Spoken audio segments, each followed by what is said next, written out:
যেহেতু আপু অসুস্থ অপারেশন, তাহলে আপুকে একটু আনন্দ দিই। তো আমি তো যতক্ষণ মুভিটা দেখছি কান্নাই করছি, থাকিতেই আসছি এক প্রকার। জানলে আর তো সমস্যা হতে পারে, ডাক্তার নেই, এখন চলে যাবো, বেডে আবার যেয়ে শুয়ে পড়বো। শাকিব খানের প্রতি কিন্তু একটা রাগ ছিল যে অপুকে ডিভোর্স দেওয়ার পর এই মুভিটা দেখে আমার তার প্রতি ভালোবাসা। আসলে আমি পিজি হসপিটালে ভর্তি, আমার একটা অপারেশন সোমবারে, পেটে টিউমার। তা ওখান পিজি হসপিটালের সাথে আমার বোনের বাসা।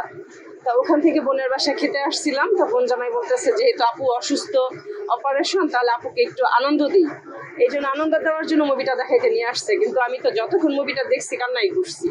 কাহিনীটা মানে এতই কষ্টদায়ক, আপনারা দেখলে আপনারা বুঝবেন যে কষ্টটা আসলেই লাগে। শুক্রবার ছিল, ডাক্তার নেই, আর অপারেশন তো এমনি তো আমি সুস্থ, কিন্তু অপারেশন তো হচ্ছে সোমবার।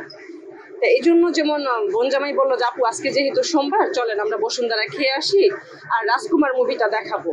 এই রাজকুমার মুভিটা আমি রোজা থেকে মানে শুনতেছি, কিন্তু এখন পর্যন্ত আমার দেখা হয়নি। তা ওই লোভেই চলে আসছি দেখার জন্য।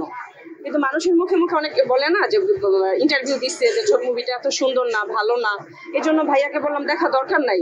কিন্তু আমার বোন জামাই তো খুবই পাগল মুভিটা দেখার জন্য। তা দেখা ভাইয়াকে ধন্যবাদ দিলাম যে ভাইয়া তোমার জন্য আজকে আমি মুভিটা দেখতে পারলাম। না, ডাক্তার তো আজকে নাই, আজকে যেহেতু শুক্রবার ডাক্তার নেই, এখন চলে যাবো, বেডে আবার যেয়ে শুয়ে পড়বো ইনশাল্লাহ। থাকিতেই আসছি এক প্রকার, জানলে আর তো সমস্যা হতে পারে। তো ওই রোগী না যে স্যালাইন দিয়ে মানে ই করে রাখবে, যেহেতু আমার অপারেশনটা সোমবার, এই জন্য কোনো সমস্যা হবে না। না, আমাকে কিন্তু ভর্তি রাখছে, আবার সোমবারে অপারেশন আমার থাকতে হবে। কিন্তু আমি বলে বের হয়েছি যে আমি বাহির থেকে খাওয়া দাওয়া করে আসতেছি, এটা বলে এসে মুভিটা দেখে গেলাম। এখন আবার হসপিটালের বেডে যেয়ে শুয়ে থাকবো।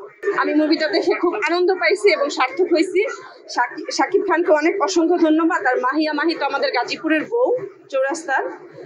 আমি খুব আনন্দিত, তার প্রতি আমার অবিরাম ভালোবাসা রইল। সেটা আমি জানি না, শুনেছি, কিন্তু তারপরেও তার প্রতি আমার ভালোবাসাটা এই মুভিটা দেখে অনেক বেড়ে গেছে। শাকিব খানের প্রতিও, শাকিব খানের প্রতি কিন্তু একটা রাগ ছিল যে অপুকে ডিভোর্স দেওয়ার পর একটা রাগ ছিল, কিন্তু এই মুভিটা দেখে আমার তার প্রতি ভালোবাসা। হ্যাঁ, আমি কান্না করেছি যখন ওই যে ছোটবেলার সিনারিতে বাবা যে মার কাছ থেকে ছেলেকে টেনে নিয়ে যায়, বাচ্চাটা কান্না করে। আসলে ওই সিনারিটা খুবই কষ্টদায়ক ছিল।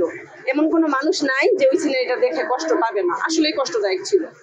জানি না, মুভিটা খুব ভালো লাগছে, মানে দেখা যেমন তার প্রতি আরো মায়া বেড়েছে। যেমন তার মা ছাড়া সে বড় হলো, লাস্ট পর্যায়ে সে মারা গেল, মাকে দেখতে পারলো না, এই জন্য মানে বেশি কষ্ট হয়েছে তার প্রতি। রাগ নেই, আর ভালোবাসা বেড়ে গেছে। হ্যাঁ, অবশ্যই দেখবো।